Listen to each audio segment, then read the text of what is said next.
Broadcast of this program is made possible in part by the South Carolina Farm Bureau.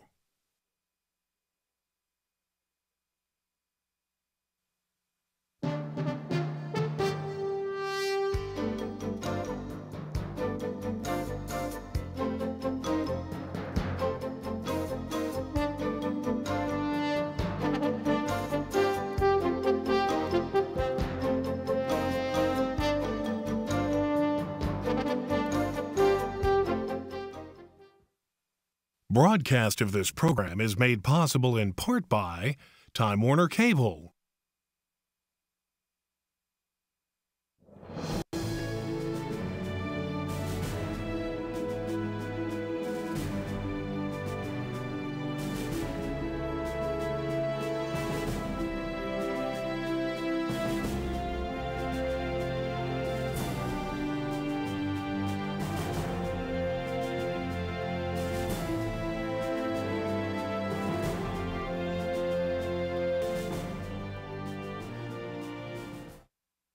And welcome back to State House today as we continue to move through the session. The Senate is moving through the calendar. It's in the final days of the regular session before it goes into extended session with, of course, a limited agenda. House of Representatives is doing the same thing. The budget has not been approved yet. Conference committee's got to work out the differences. The Department of Administration bill, still in a conference committee. Other bills just basically bogged down on the calendar as time is running out. While all this is going on, a new issue is starting to really heat up. Sweepstakes. Is it video poker? Is it not? Is it legal in South Carolina? Is it illegal? We're going to take a look at that particular subject today here on State House Today. But before we do, a few housekeeping things. And first of all, I always like to welcome our audience in 518 of the Block Building. They're such loyal viewers, gentlemen. They always there. One of them described this show as like homework. Said, but we do the work for them and give them the answers. But I want to thank Time Warner Cable and the South Carolina Press Association, South Carolina Broadcasters Association, and ETV for making this broadcast possible to you. I've got two guests here. One represents each side of the issue, and this should really be an interesting program. Both of them have been on this program before. Senator Brad Hutto from Orangeburg County, very active on the Senate floor, very vocal, very knowledgeable on issues. Equally, the Senator from Pickens, Larry Martin. Senator Martin's very active on the floor. Some of them have accused him of having a law degree. He's very informed. So we got these two gentlemen to look at this issue of sweepstakes, and I'll start out. Sweepstakes, if both of you could, to our viewers, we know video poker was outlawed. Right. Sweepstakes, is it where you go in and you buy coupons and use those to buy goods and then you get to play some games? Is that what we're talking about, or are you paying to play on the machine? Senator Hutto, I'll give you the opportunity first. Well, sweepstakes in the traditional sense is sort of a promotional contest. You think of it in the context of McDonald's or the Publisher's House, sweepstakes that you have there. Right. You go in, you peel off a coupon or you mail something in. And what in fact has happened is that the gaming industry has patterned a new game on the sweepstakes model. And in that, you go in and you buy a product. Oftentimes it's an internet minutes or a phone card or something. And then once you pay, you are given a certain number of winning coupons or tickets or numbers. You can go directly to that, like a scratch-off lottery ticket. You can pay and go and see exactly what you've won if you want to do that. Or you can go in and play some games. The games typically are in one of two formats. You either would play them on a machine that might look to people from years past, look like a video poker machine, or in some cases you may play those games on a computer screen in what some people have described as an internet cafe. But either way, basically what it is software that's written to reveal winning numbers at the end, whether you play the games or not. If you play the games and win the games, you don't enhance or decrease your odds of winning. Those numbers that have been selected for you, your sweepstake numbers, are the same ones you got when you entered. Just like when you bought that cup at McDonald's, the number behind the ticket doesn't change whether you drink it all or don't drink it all. It's still the same number. You can peel it off as soon as you get it, or you can wait till you finish your Coke before you do it. So you play these games and the numbers are revealed to you, and in the end you win. And you may win more minutes on your phone card or more internet minutes, and then of course you can, when you get ready to leave, you can cash those in for money. So in the end it does result generally in a person leaving with money. Or not money, but they've bought something of value in a sweepstakes. The other thing that makes it legal is that there are generally rules that allow people to enter without paying. Same way you would do it with another sweepstakes. You see these things, we mail in a 3x5 card and we'll mail you back 2 numbers. And you can do that in these too. And so what I tell you is they've been very clever in modeling this game after a true sweepstakes. And so to distinguish it from real, what people would say are real sweepstakes, I think it's hard to do. And so these are sweepstakes. There's no doubt about it. They're different because in the old video poker scenario, as I understood it, the better poker player you were, the better chance you had of winning more points and increasing your odds of return. In this game, your odds are set from the beginning. Whatever numbers are revealed to you, you do. So if you buy a $20 phone card, in the end, those 3 numbers may say at the end that you've won $2, $5, $10, but sometimes it'll be $25, $50, or $500. So it does entice people to play because there's sometimes winners and losers. But to those who want to play the sweepstakes and just enjoy the games, winning or losing on the games don't enhance your chance. That's what I wanted to make sure. Whether you play the game or not, the result is going to be the same. Either you got the winning number or you don't have the winning number. Exactly. All right, now let's go to Senator Martin. Senator Martin, you heard his explanation of sweepstakes. How do you see sweepstakes? Well, first of all, it's good to be with you, Governor and Senator. And I will freely admit that Senator from R-Orangeburg is better versed, more well versed on the intricacies of how these games work than myself. All I can tell you is they are clever in how they've designed these things, but they still require you to put money up in order to get into the sweepstakes, which when you go to McDonald's, admittedly you do buy a cup of coffee or whatever it is, but that's associated with the products that they're selling. And I understand there's an association with the games that are being played, but we're talking big bucks already that these sweepstakes machines. And interestingly enough, in talking with Chief Keel over at SLED, I am told, I haven't actually seen the cache of machines that have been seized and been involved in these court actions, but I have been told that they're the same video poker machines that were in play until they were banned 10, 12 years ago now, whenever it was. And they've basically reprogrammed them to this sweepstakes configuration, which you can do with the software that we have today. They're basically the same machines that's been brought out of the warehouse, and what they're attempting to do with these machines is, you know, get them into every convenience store in South Carolina, on every corner like they were when video poker was here previously.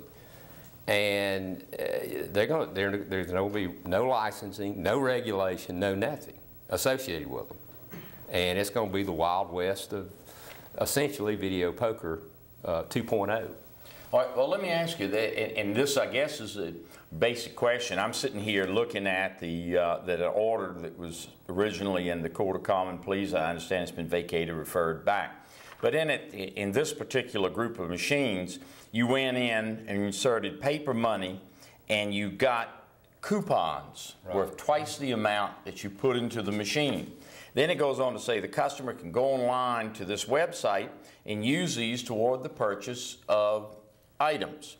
And then it says in connection with that purchase, you get some numbers. You either can use those numbers to play the games, which will tell you whether or not you got the winning things, or you can push instant, I think reveal instant winner or something, and just find out what it is. Then it says you don't have to do that. You can come in and get a website to go to and get they'll send you some sort of identification, and you can bring that in and instantly play the sweepstakes. So my question to both of you is, how is that different from the other sweepstakes, like, for instance, Publishers Clearinghouse or McDonald's, where you don't have to buy the product, you still can enter the sweepstakes? Help me understand the difference here. I'll tell you my perception of it is that the difference is the fact that you don't continually play it. You don't just sit down and continually put money in order to keep trying to win additional sweepstakes opportunities. Whereas with Publishers Clearinghouse, it comes to your house, you fill it out, whatever you do with it, you send it back. But you don't spend the entire evening putting the money from that day's work in the sweepstakes in order to attempt to win more money. And that's the difference. That's pure the and difference. simple. Well, I would make 3 points to you. One, the fact that it's the same machines. You can take a Coca-Cola machine and load it up with Budweiser if you want to. It'll dispense beer or it'll dispense Coke. Yeah. So the software is what makes the machine. But number 2 is that we should have learned from video poker early on that we should have regulated it early on, and we didn't. Sweepstakes are here. I believe they're here to stay because I don't believe you can legally distinguish them from regular sweepstakes. We might as well go in and regulate them and tax them now. The other thing I would tell you is that many in the industry believe that SLED and the lottery are in some sort of, I don't know when you call it cahoots or whatever, but that lottery is out there and that needs to be protected, and they send SLED around as their muscle to make sure that there's no competition with the lottery. Now you can like the lottery or not like the lottery, and some people like it and some people don't, but the lottery is sponsored by the state of South Carolina, and it is a game of chance.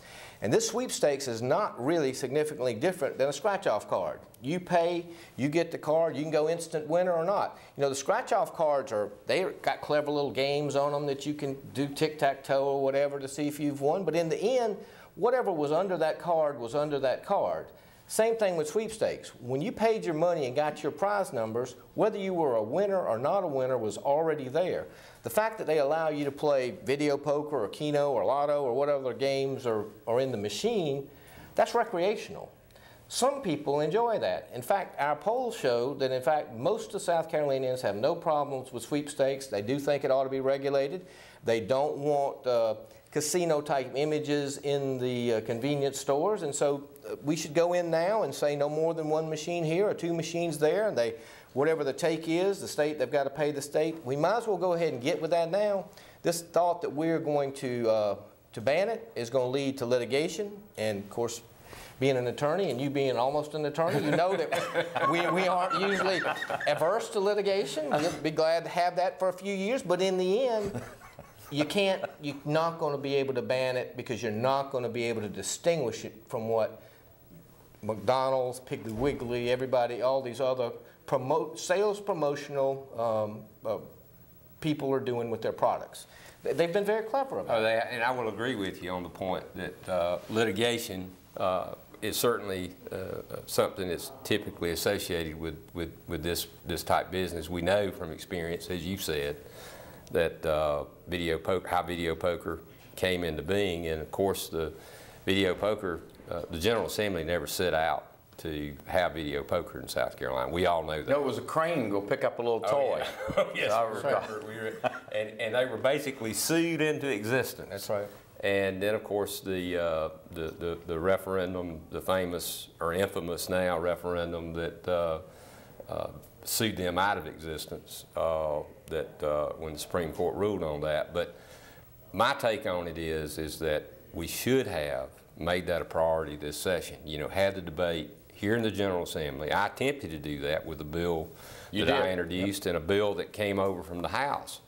Unfortunately, we couldn't get it moved into priority debate. There were too many things ahead of it by the time we got to it. But my big regret of this legislative session is that we didn't have the debate that you and I are having right now on the Senate floor, and allow the General Assembly as a policy matter to decide how we're going to handle this. Will the senator from Orangeburg's views prevail that we ought to regulate this business and allow it to proliferate in whatever way it will based on market demand, or my view prevail that, look, this is nothing more than video poker 2.0, and we need to deal with it before it does proliferate like mushrooms around the state. Well, I can tell both of you. My regret is that we didn't get raffles for nonprofits. You know, that's I got to get that in on this show. But one thing I would say is that you know, unlike my friend from the mountains who promotes a nanny state in this state and wants to tell people what they can and can't do, I'm willing to allow the citizens of South Carolina to make their own decisions. These are people who are freely going in and deciding that, hey, I'd like to play sweepstakes. I've got $5 in my pocket, and oh well, I could buy you know, a Coke, I could buy a beer, I could go home and buy my wife a present, or I could play sweepstakes. And you know, I've got a half hour and I want to have recreation, and I think I'll play sweepstakes. Now, you want to tell the people of South Carolina what they can and cannot do with their own money. Not when it comes to the stock market, or not when it comes to betting on the golf course. You're fine with those things, but it's the little people and the people that want to spend $5 here or there. And I know you come from the party of overregulation, the party that wants to always interject government into the private lives of everyday South Carolinians, and I understand that's where your perspective is, but I can tell you that I'm coming from it, approaching freedom for the people of South Carolina to make their own choices. I truly wish it were that simple. But I remember all the phone calls I got when video poker was in its heyday in this state.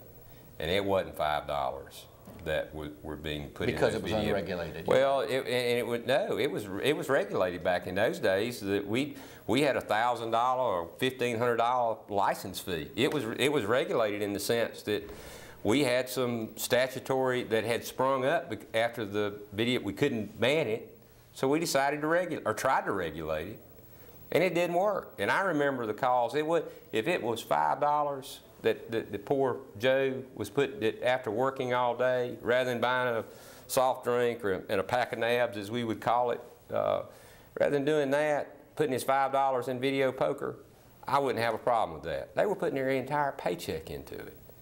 And I can promise you we're going to see the same repeat of that with these machines that are masquerading as sweepstakes. It's nothing. I mean, the exact same games, the Keno games, the blackjack games, all those games are associated with playing more and inducing you to put more money into the sweepstakes. It's not the purchase a sweepstakes card, see what you won kind of deal. It's to induce you, as these folks will do, to keep playing the machine. You don't win $2,500 cash at a 7-Eleven convenience store around the corner. Unless you win the lottery. Well, no.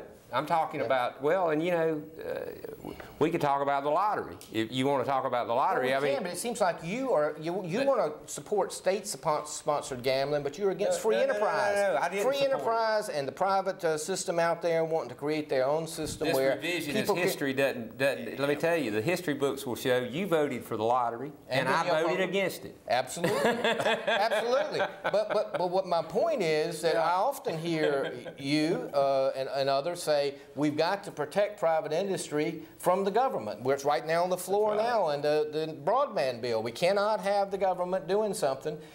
You're flipping it on its head now. We got the government sponsoring gambling in South Carolina. You don't want private industry to do it. People can make their own choice.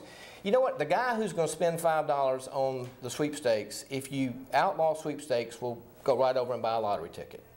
He enjoys playing the games more than he does scratching the card, and you want to take that away from private industry. Well, I will tell you that there's no accounting of the money that goes into these machines. I agree with that. We need to tax it and regulate it. That's the type of conduct on a revenue basis that we know when you're dealing with that type of cash money going into machines, as we've seen in the past.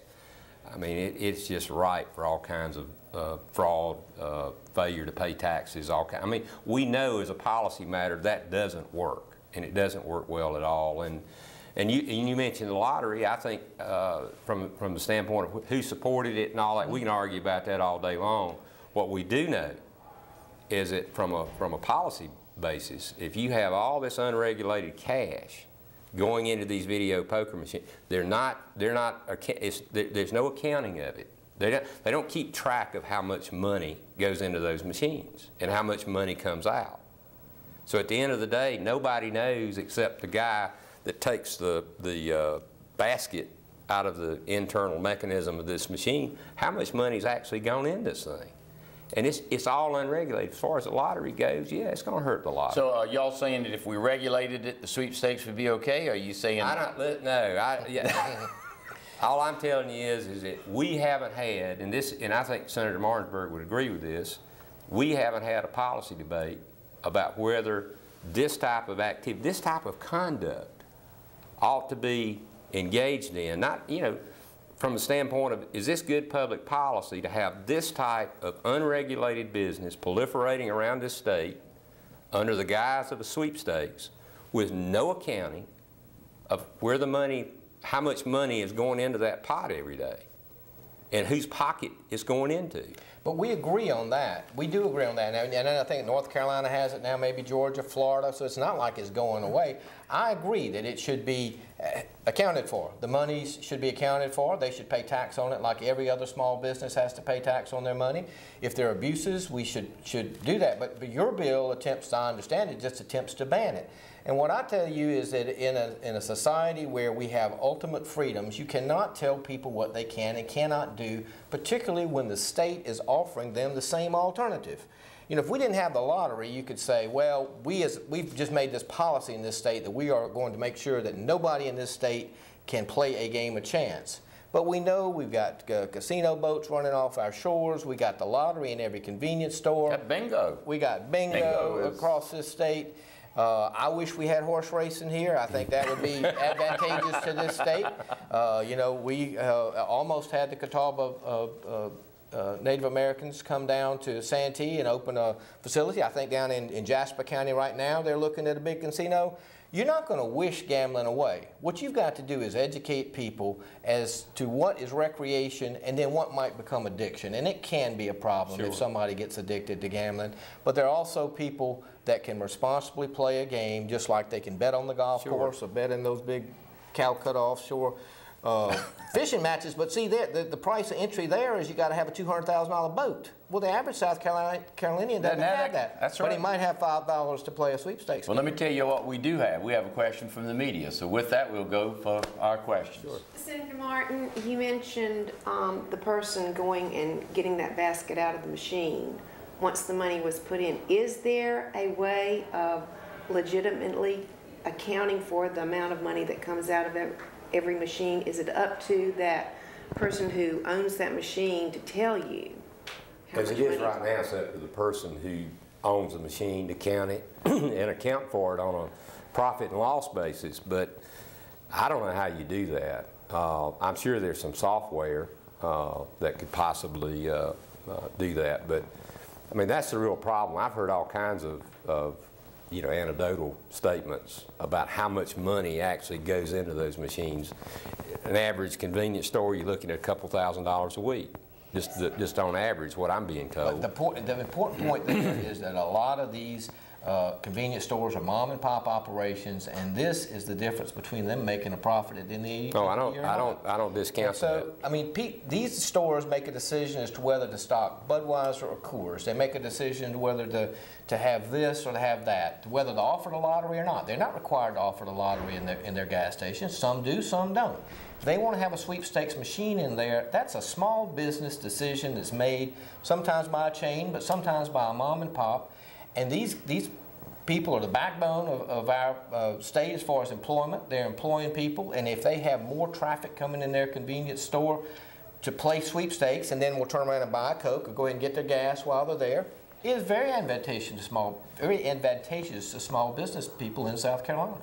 But if there's a proliferation of these machines, and can you anticipate the amount of tax dollars that could come from sweepstakes? Yeah, if it's reported. That's the. How would you report it? I don't believe that a lot of this money will be reported. I think some will, but most of it won't be reported. Some of it is, instead of cash going in the machines, is you swipe your credit card or your debit card. So those clearly could be accounted for. Yeah. But I agree with him that I think there is software on the machines that would allow us to know how much money goes into the machine.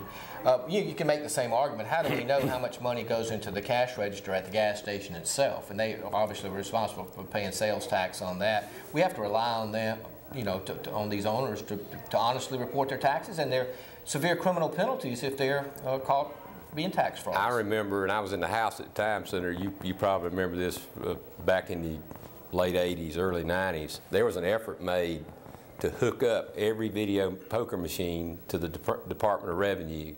And you know where that got us? Nowhere. We mandated it, I don't know how many times, and it never did get done. But with all the increased broadband technology that we have proliferating in the state right now, it would be no problem. But I'll promise you, we could mandate it all day long, and it would never get done. But to both of you, isn't our sales tax today based on the honor system to a degree that the mom and pops, that the corporations out there go keep track of their sales and report them honestly? Well, exactly, and I don't discount that, but I'll tell you the history behind this enterprise is bad. It's very, very bad. There is no representation that can be made to me that would lead me to believe that this industry, if it does repopulate here in the manner in which it apparently is going to do, if the courts don't step in and stop it based on what I think the existing law provides, if it does happen, they will control the debate in the General Assembly. You'll never hook them up to anything, and there'll be a lot of cash floating around out there in ways that I'd really rather not see happen. So if you're asking the courts to both, where is it clearly in the law? Because I read the cases. Well, it was banned. Video poker was banned. Video poker was, but sweepstakes are legal in South Carolina. There's an exemption in the law. So absolutely, I'm just trying to understand, how can the courts get around that? Well, you don't put money on the table just to play the sweepstakes when you go to McDonald's, when you go to your mailbox to open up Publishers Clearinghouse. There's no purchase required associated with that. These machines require you to put money into them. And you get a phone card or you get internet time. Well, you do get a product. You may not like the product. Well, now one company here has coupons to buy goods with. Exactly. Yeah, but there's an inducement, and they keep inducing you by putting more money in the machine. Otherwise, they wouldn't be there. Well, that's why Publishers Clearinghouse. Honestly, sweepstakes works, or McDonald's or Publishers Clearinghouse wouldn't do them. They induce you to buy books. They induce you to come in and play the Monopoly game. Well, that's true, but still, you don't put cash in to play them. Well, y'all, I want to thank both of you. Unfortunately for us, always a time, and we are governed by time, and we're out of time. So, with that, thank you for tuning in. We'll be back in the future with other issues here in South Carolina at the State House. Broadcast of this program is made possible in part by Time Warner Cable.